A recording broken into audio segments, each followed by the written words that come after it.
Good morning, everyone. In the classes before summer vacation, we were dealing with the chapter 16, diseases, cause, and control. So, we talked about what is disease. We also talked about the different categories of disease, about infectious and non infectious diseases. And in the next class, we dealt with the topic diseases caused by bacteria. So, today we will be studying about diseases caused by protozoa.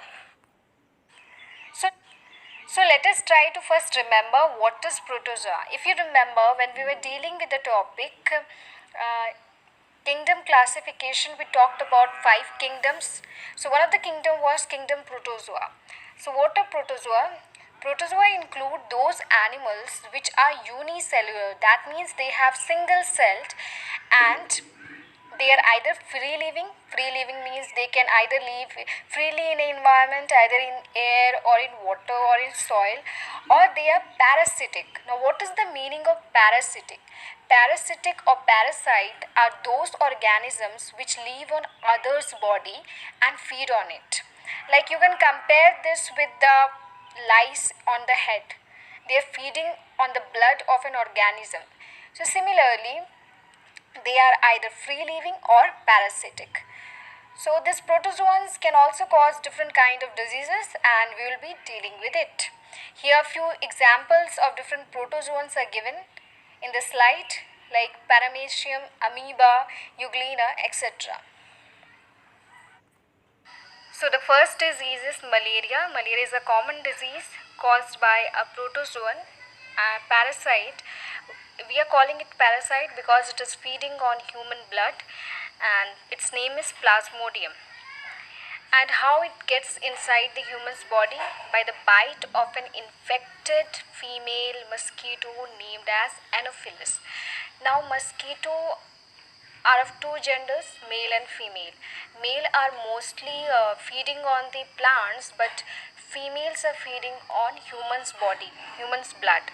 So when an infected, that means a female mosquito with the parasite inside her body, if bites a healthy person, then the parasite, the plasmodium, gets inside the body and causes damage to the body, leading to malaria. So the picture of plasmodium is given there.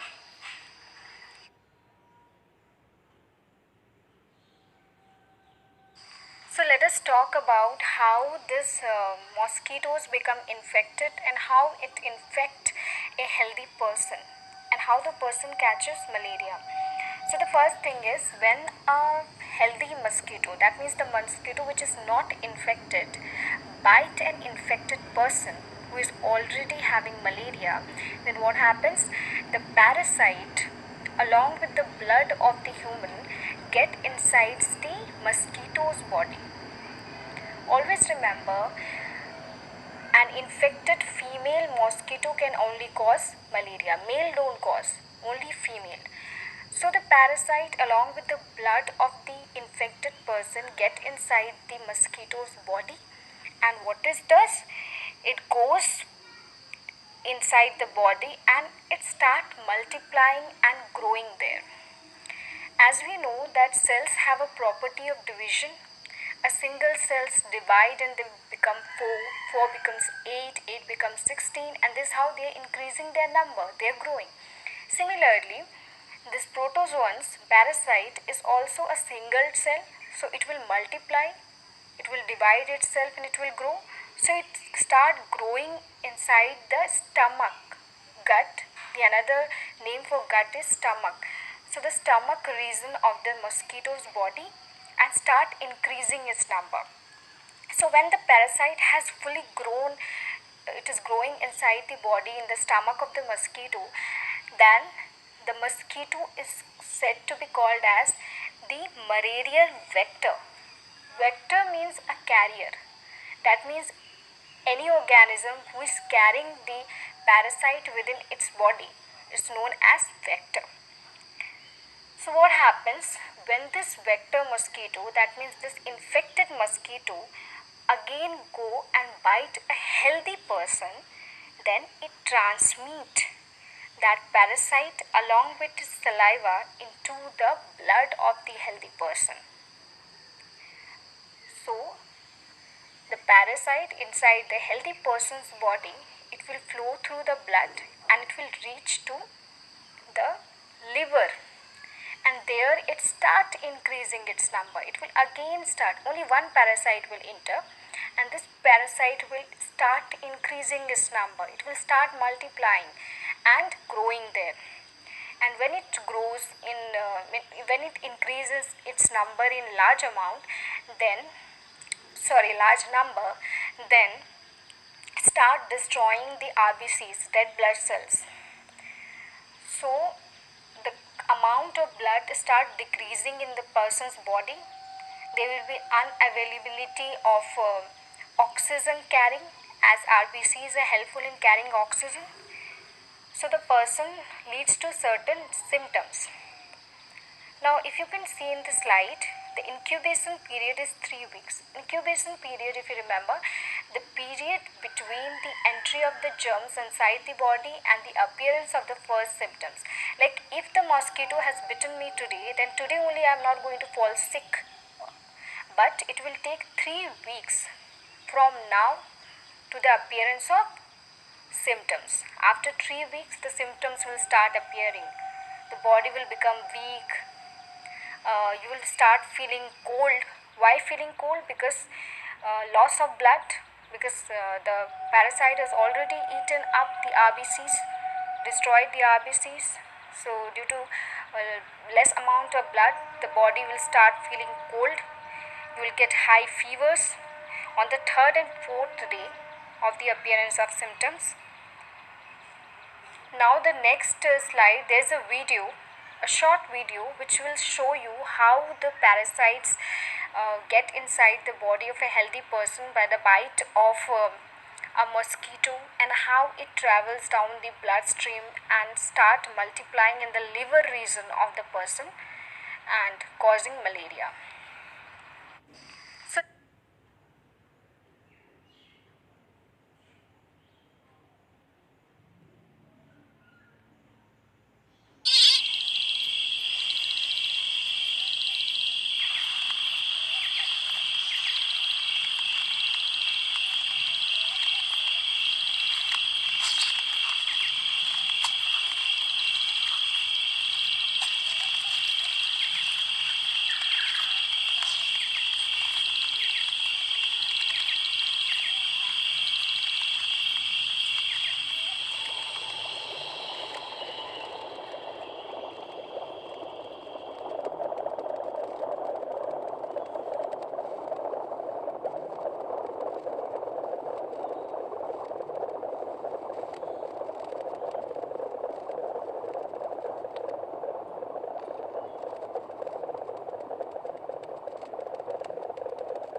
Malaria is mostly common in hot and humid countries because the availability of mosquitoes are more in those kind of areas. And how can this malaria be treated and what precaution can be taken to avoid malaria? We can use different drugs such as quinines. Quinine is a medicine against malaria. It can be obtained from cinchona tree. Another is paludrine, camoquine, etc. can be useful in treatment of malaria. Precautions taken is either applying mosquitoes repellents like Mortein and all, and using mosquito nets. So all this kind of different measures can be taken in order to avoid the disease.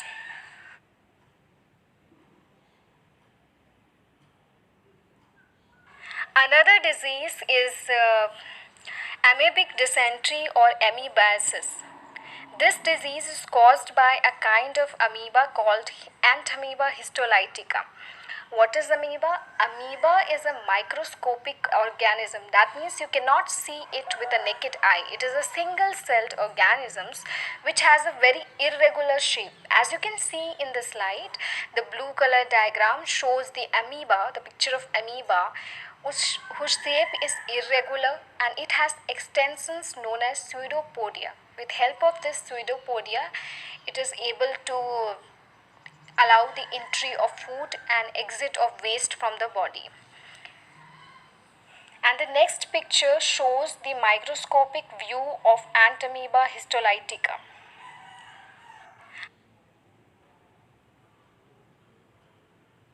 So, amoebic dysentery caused by a kind of amoeba, Entamoeba histolytica. The picture was already shown to you.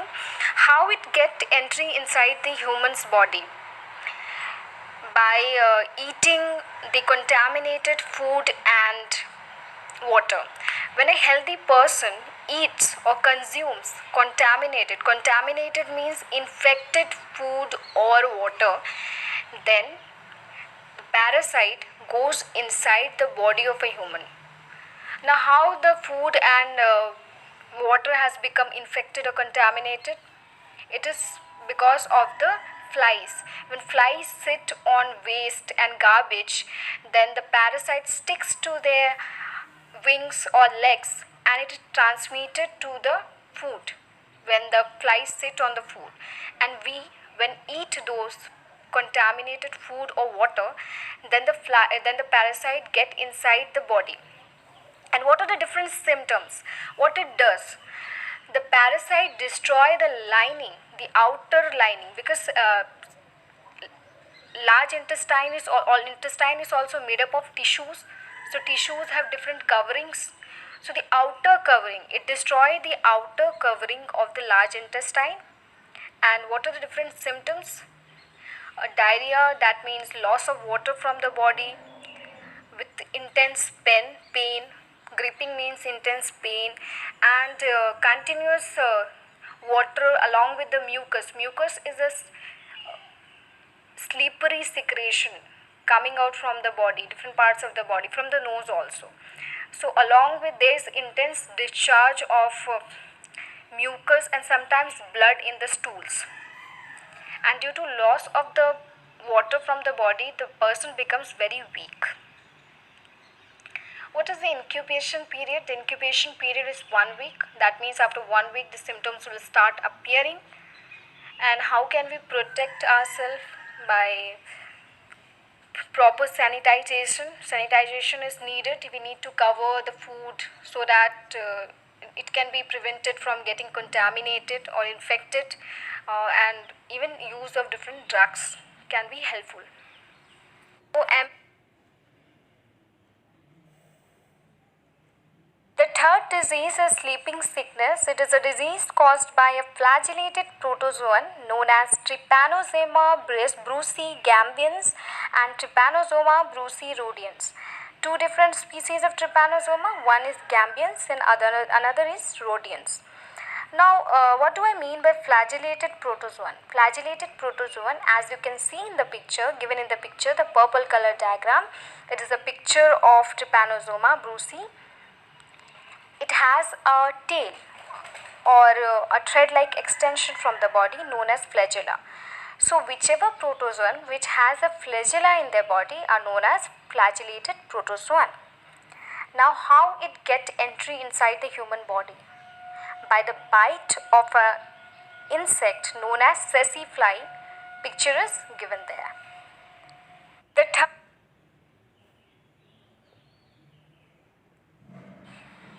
The incubation period for sleeping sickness is 4 weeks. In some cases, it may appear from 4 to 8 weeks. So the symptoms appears in two stages or two phases. The first phase is fever, headache, itchiness and joint pains, and the second phase is more intense with as the parasite mostly affect the nerves. So when it start affecting the nerve or the neural region, the brain is affected and the person is unable to make decisions. He remains confused. He is unable to coordinate with the different parts of the body. Coordinate means his brain cannot regulate the different parts of the body, is unable to move his hand, he is unable to move his legs, he is unable to make decisions. The body becomes numb, or you can, another word you can say, paralyzed, and he has trouble in sleeping. He cannot sleep, and because of this, in trouble in sleeping, it is known as, this disease is known as sleeping sickness. Now this second phase is too intense and it is known as neurological phase, as it is affecting the brain region, and brain, as you know, is the most important part of the body, and when the brain is affected it can lead to death also. So this disease is also fatal. Fatal means any disease which can lead to death is termed as fatal disease. How can disease be treated? It can be treated by administrating different drugs like megacephalol, or another which is not given in the book, it is thoramine and etc. So by this we have completed the topic diseases caused by protozoa. Revise this, and in the next class we will be dealing with the next topic. I have attached a worksheet